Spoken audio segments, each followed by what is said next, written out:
परम धाम से आई। जगमग करती एक ज्योति परम धाम से आई। धरती पर आकर उसने, धरती पर आकर उसने हर एक ज्योति जगाई। जगमग करती एक ज्योति परम धाम से आई।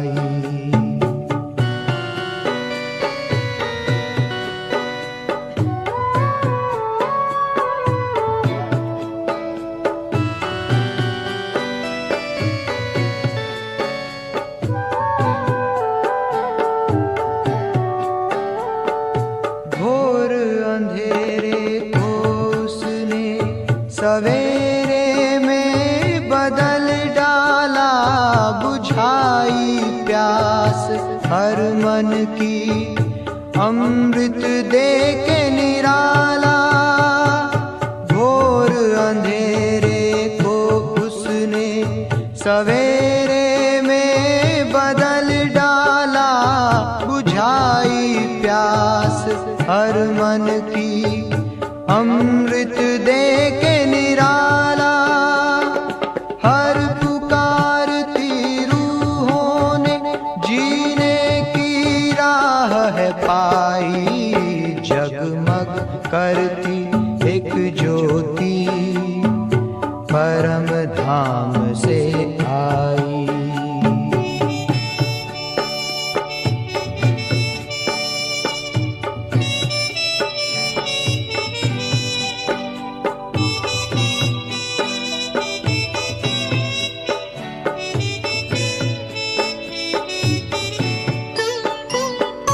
संगम युग में आकर उसने सबको हमसे दूर किया, भस्म किया विकारों को, ज्ञान से भरपूर किया। संगम युग में आकर उसने सबको हमसे दूर किया, भस्म किया विकारों को, ज्ञान से भरपूर किया। डूबी नाव निकाल नरक से सतयुग में पहुंचाई। जगमग करती एक ज्योति परम धाम से आई।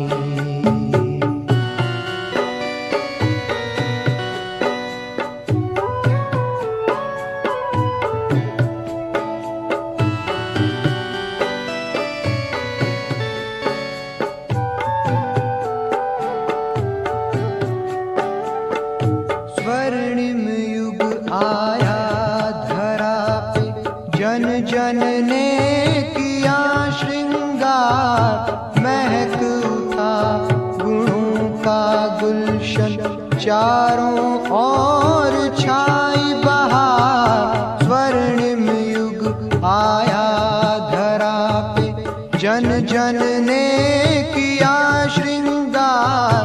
महक उठा गुणों का गुलशन, चारों ओर छाई बहार। परिस्थान की परियों ने शिव की झलक दिखाई। जगमग करती एक ज्योति परम धाम से आई। धरती पर आकर उसने, धरती पर आकर उसने हर एक ज्योति जगाई।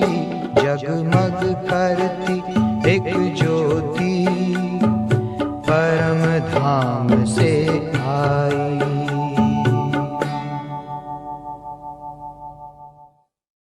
ओम शांति। 25 नवंबर 2022 शिव बाबा के मधुर महावाक्य। मीठे बच्चे, अवगुणों को निकाल साफ दिल बनो, सच्चाई और पवित्रता का गुण धारण करो तो सेवा में सफलता मिलती रहेगी। प्रश्न है, तुम रावण बच्चों की कर्मातीत अवस्था कब और कैसे बनेगी? उत्तर, जब लड़ाई का सामान पूरा हो जाएगा तब तुम सबकी कर्मातीत अवस्था नंबरवार बन जाएगी। अभी रेस चल रही है। कर्मातीत बनने के लिए पुराने दुनिया से बुद्धि निकल जानी चाहिए। शिव बाबा जिनसे 21 जन्मों का वर्षा मिलता है, उनके सिवाय दूसरा कोई याद न आए। पूरा पवित्र बनो। गीत है, मुखड़ा देख ले प्राणी जरा दर्पण में। ओम शांति।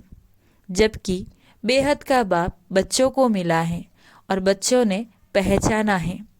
अब हर एक महसूस करते हैं कि हम कितना पाप आत्मा थे और कितना पुण्य आत्मा बन रहे हैं। जितना जितना श्रीमत पर चलेंगे उतना जरूर बाप को फॉलो करेंगे।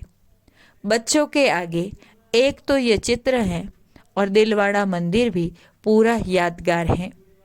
गीत भी गाते हैं, दूर देश के रहने वाले अब पराए देश पतित शरीर में आए हैं। बाप खुद कहते हैं यह पराया देश है। पराया किसका? रावण का। तुम भी पराए देश अथवा रावण राज्य में हो। भारतवासी पहले राम राज्य में थे, इस समय पराए अर्थात रावण राज्य में हैं। शिव बाबा तो विचार सागर मंथन करते नहीं हैं।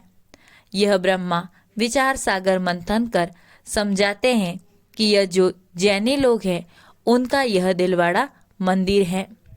यह जो चैतन्य होकर गए हैं उनका ही जड़ यादगार है।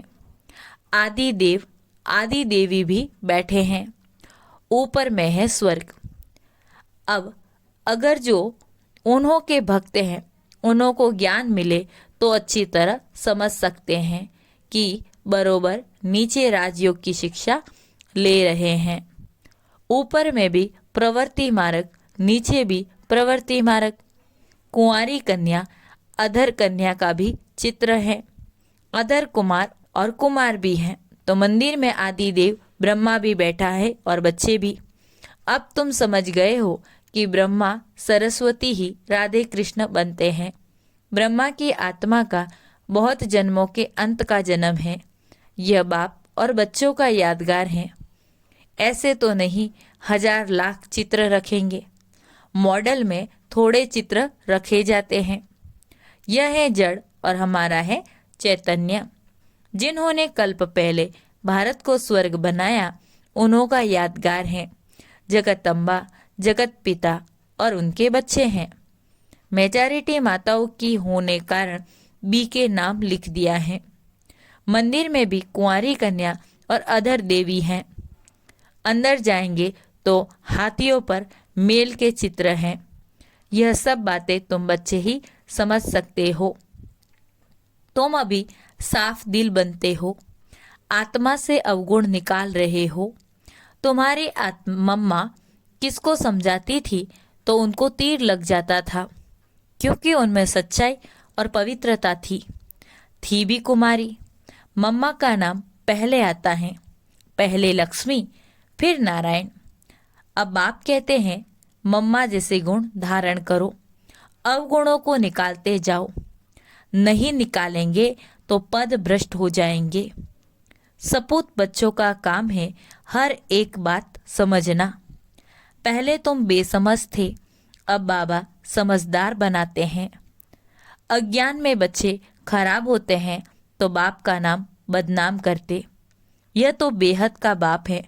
ब्रह्मा कुमार कुमारिया कहलाकर फिर ईश्वर बाप का नाम बदनाम करेंगे तो उनका क्या हाल होगा। ऐसा काम क्यों करना चाहिए जो पद भी भ्रष्ट हो और बहुतों का नुकसान भी हो। बाबा ने समझाया है, दूर देश से आते हैं पराए देश में। फिर रावण राज्य द्वापर से शुरू होता, भक्ति भी द्वापर से शुरू होती। इस समय सबकी तमो प्रधान जड़ जड़ीभूत अवस्था है। यह बेहद का पुराना झाड़ है। बेहद का ज्ञान कोई दे न सके। बेहद का संन्यास कोई करा न सके। वह हद का संन्यास कराते, बेहद का बाप बेहद की पुरानी दुनिया का संन्यास कराते हैं। आत्माओं को समझाते हैं, हे बच्चे, यह पुरानी दुनिया है, तुम्हारे अब 84 जन्म पूरे हुए हैं। महाभारत लड़ाई सामने खड़ी है, विनाश अवश्य होना ही है। इसीलिए बेहद के बाप और वर्षे को याद करो। हे आत्मा, सुनती हो? हम आत्मा है, परमात्मा बाप हमको पढ़ाते हैं। जब तक यह पक्का निश्चय नहीं, गोया कुछ भी नहीं समझेंगे। पहले यह निश्चय करे कि हम आत्मा अविनाशी हैं। हम अशरीरी आत्मा शरीर में आकर प्रवेश करती है, नहीं तो आदमशुमारी वृद्धि को कैसे पाए। जैसे आत्माएं परमधाम से आकर शरीर में प्रवेश करती, वैसे परमपिता परमात्मा भी इस ब्रह्मा के शरीर में प्रवेश कर कहते हैं, तुम हमारे बच्चे हो। तुम मुझ सागर के बच्चे जलकर खाक हो गए हो। अब मैं आया हूं तुमको पावन बनाकर वापिस घर ले जाने। तुम मुझ सागर के बच्चे अब घर चलने की तैयारी करो। जो विकार में जास्ती जाते हैं उनको पतित भ्रष्टाचारी कहा जाता। यह सारी दुनिया ही विकारी है। इसीलिए ड्रामा प्लान अनुसार मैं रावण के देश में आया हूं। 5000 वर्ष पहले भी आया था। हर कल्प आता हूं और आता भी ही संगम युगे हूं। बच्चों को मुक्ति, जीवन मुक्ति देने आता हूं। सतयुग में है जीवन मुक्ति, बाकी सब मुक्ति में रहते हैं। तो भी इतनी सब जो आत्माएं हैं उनको ले कौन जाएगा। बाप को ही लिबरेट और गाइड कहा जाता है। बाप ही आकर भक्तों को भक्ति का फल देते हैं। तुम ही पुजारी से पूज्य बनते हो। बाबा और कोई तकलीफ नहीं देते। दिलवाड़ा मंदिर में चित्र बरोबर ठीक है। बच्चे योग में बैठे हैं। उन्हों को शिक्षा देने वाला कौन है? परमपिता परमात्मा का चित्र भी है। शिव बाबा ब्रह्मा द्वारा सतयुग की स्थापना कर रहे हैं। यहाँ भी चित्र देखो, झाड़ के नीचे तपस्या कर रहे हैं। ब्रह्मा सरस्वती की भी माँ हो गई। गाया जाता है, तमेव माता च पिता तमेव। निराकार को कैसे कह सकते? इसमें उसने प्रवेश किया तो ये माता बन गई। अर्थात शिव बाबा ने ब्रह्मा बाबा में प्रवेश किया तो ब्रह्मा माँ बनी। सन्यासी तो निवृत्ति मार्ग वाले, उनके मुख से कहते कि यह हमारे फॉलोअर्स हैं। वे कहते हम फॉलोअर्स हैं। यहाँ तो माता पिता दोनों हैं, इसीलिए कहते तमेव माता च पिता। बंधु भी है। जिसमें प्रवेश करते वह भी पढ़ते रहते तो सखा भी बन जाते। इसीलिए शिव बाबा कहते हैं, मैंने ब्रह्मा द्वारा एडाप्ट किया। तुम राजयोग सीख रहे हो। शिव बाबा को अपना शरीर तो है नहीं। वह मंदिर में लिंग रखा है। दिलवाड़ा का अर्थ कोई समझ न सके। अधर कुमारी, कुंवारी कन्या भी है। सिखलाने वाले शिव का भी चित्र है। स्वर्ग का मालिक बनाने वाला जरूर उस्ताद चाहिए। वहाँ श्री कृष्ण की बात नहीं। जहाँ ब्रह्मा बैठा है वहाँ श्री कृष्ण कैसे आए? श्री कृष्ण की आत्मा तपस्या कर रही है सुंदर बनने के लिए। अभी वह श्याम है। ऊपर में वैकुंठ के सुंदर चित्र खड़े हैं। ब्राह्मण ब्राह्मणियाँ ही फिर देवता बनेंगे। तुम्हें ऐसा बनाने वाला सबसे ऊंचा है, तो ये दिलवाड़ा मंदिर भी सबसे ऊंचा है। तुम बच्चे ज्ञान तो सबको देते हो, लेकिन कई समझते हैं कि ज्ञान में आकर पति पत्नी दोनों साथ रहते पवित्र रहे, यह तो बहुत बड़ी ताकत है। परंतु यह नहीं समझते कि यह सर्वशक्तिवान बाप की ताकत है। बाप देखो स्वर्ग की कितनी भीति देते हैं। बच्चे पवित्र बनो तो स्वर्ग के मालिक बन जाएंगे। माया के तूफान तो बहुत अंदर आएंगे।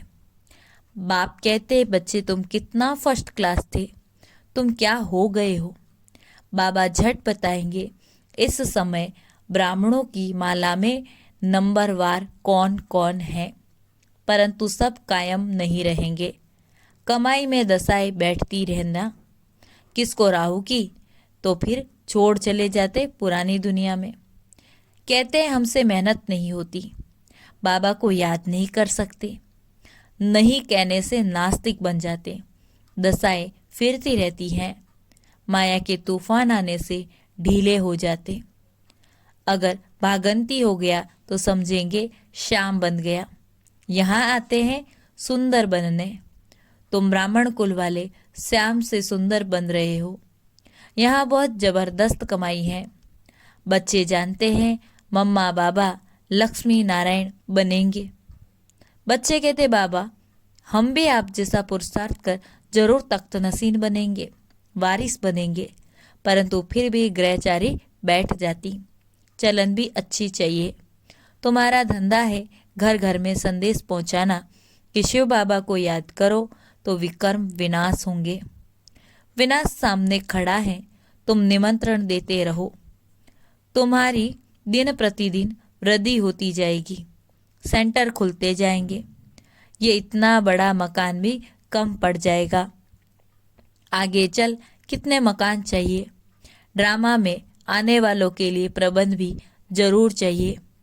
अभी माला बन नहीं सकती, तो बच्चों को बेहद की खुशी होनी चाहिए, परंतु माया घड़ी घड़ी बुद्धि योग तोड़ देती। अंत में रुद्रमाला बनेगी, फिर विष्णु की माला बन जाएगी। बाबा कितना अच्छी रीति समझाते। अम्बा के मंदिर के आगे भी अपना सेंटर होना चाहिए, तो सबको समझाया जाए। तो अभी यह ज्ञान ज्ञानेश्वरी है, वहाँ भी भीड़ मच जाएगी। तुम सिर्फ काम करो, पैसे छम छम कर आ जाएंगे। ड्रामा में पहले से नोंदा हुआ है, तुम 10 सेंटर खोलो, बाबा ग्राहक दे देंगे, परंतु सेंटर ही नहीं खोल सकते। कलकत्ते जैसे शहर में तो बहुत सेंटर खुलने चाहिए। हिम्मते बच्चे, मददे बाप, किसको भी टच कर देंगे। काम तुमको करना है। बहुरूपी के बच्चे, तुम बहुरूप धारण कर यह सर्विस कर सकते हो। कहाँ भी जाकर बहुतों का कल्याण कर सकते हो। जैनियों की भी सर्विस करनी है। बहुत अच्छे बड़े बड़े जैनी हैं, परंतु बच्चों की इतनी विशाल बुद्धि नहीं जो सर्विस करे। कुछ देह अभिमान रहता है। अच्छा, मीठे मीठे सिकिलदे बच्चों प्रति माता पिता बाप दादा का याद प्यार और गुड मॉर्निंग। रूहानी बाप की रूहानी बच्चों को नमस्ते। हम रूहानी बच्चों की रूहानी बाप दादा को याद प्यार, गुड मॉर्निंग और नमस्ते। मुरली का सार। पहला पॉइंट, बाबा का बनकर माया के वश नहीं होना है, कर्मातीत बनने का पुरुषार्थ करना है। बाप को भूल नास्तिक नहीं बनना है। दूसरा पॉइंट, बुद्धि से बेहद का संन्यास करना है। बेहद खुशी में रहकर विशाल बुद्धि बन सेवा करनी है। आज का वरदान है, दिल की समीपता द्वारा सहयोग का अधिकार प्राप्त कर उमंग उत्साह में उड़ने वाले तीव्र पुरुषार्थी भव। विस्तार है, जो बच्चे दूर बैठे भी सदा बाबा की दिल के समीप हैं, उन्हें सहयोग का अधिकार प्राप्त है और अंत तक सहयोग मिलता रहेगा।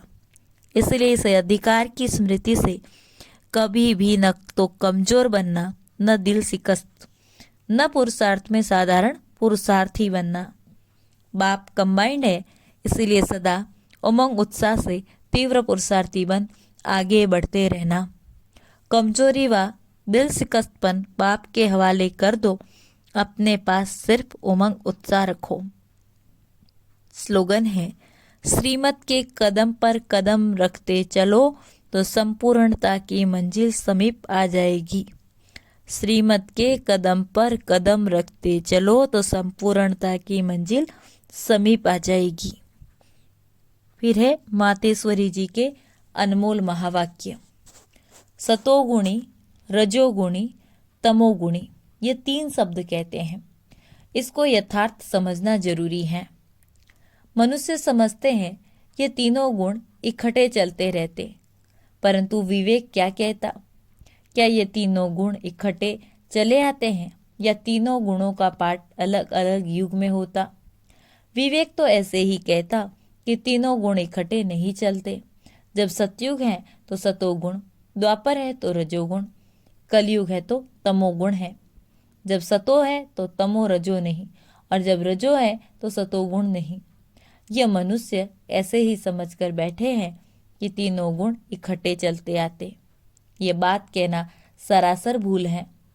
वो समझते हैं जब मनुष्य सच बोलते, पाप कर्म नहीं करते तो वो सतोगुणी होते। परंतु विवेक कहता, जब हम कहते हैं सतोगुण तो इस सतोगुण का मतलब है संपूर्ण सुख, गोया सारी सृष्टि सतोगुणी। बाकी ऐसे नहीं कहेंगे कि जो सच बोलता है वो सतोगुणी और जो झूठ बोलता है वह कलयुगी तमोगुणी। ऐसे ही दुनिया चलती आती। अब जब हम सतयुग कहते हैं तो इसका मतलब है सारी सृष्टि पर सतोगुण, सतो प्रधान चाहिए। हाँ, कोई समय ऐसा सतयुग का था जहाँ सारा संसार सतोगुणी था। अब वो सतयुग नहीं, अभी तो कलयुगी दुनिया गोया सारी सृष्टि पर तमो प्रधानता का राज्य है। इस तमोगुणी समय पर फिर सतोगुण कहाँ से आया? अब है घोर अंधियारा, जिसको ब्रह्मा की रात कहते। ब्रह्मा का दिन सतयुग, ब्रह्मा की रात कलयुग है, तो हम दोनों को मिला नहीं सकते। दूसरा है, इस कलयुगी संसार को असार संसार क्यों कहते? क्योंकि इस दुनिया में कोई सार नहीं, माना कोई भी वस्तु में वो ताकत नहीं रही, अर्थात सुख शांति पवित्रता नहीं है। जो इस सृष्टि पर कोई मनुष्य कोई समय सुख शांति पवित्रता से रहता था, अब वो ताकत नहीं, क्योंकि सृष्टि में 5 भूतों की प्रवेशता है। इसीलिए ही इस सृष्टि को भय का सागर या कर्म बंधन का सागर कहते हैं। इसीलिए ही मनुष्य दुखी हो परमात्मा को पुकार रहे हैं, परमात्मा हमको भवसागर से पार करो। इससे सिद्ध है कि जब कोई अभय अर्थात निर्भयता का भी संसार है जिसमें चलना चाहते हैं, इसीलिए इस संसार को पाप का सागर कहते, जिससे पार कर पुण्य आत्मा वाली दुनिया में चलना चाहते हैं। तो दुनियाएं 2 है, एक सतयुगी सार वाली दुनिया, दूसरी है कलयुगी असार की दुनिया। दोनों दुनिया इस सृष्टि पर होती हैं। अच्छा, ओम शांति।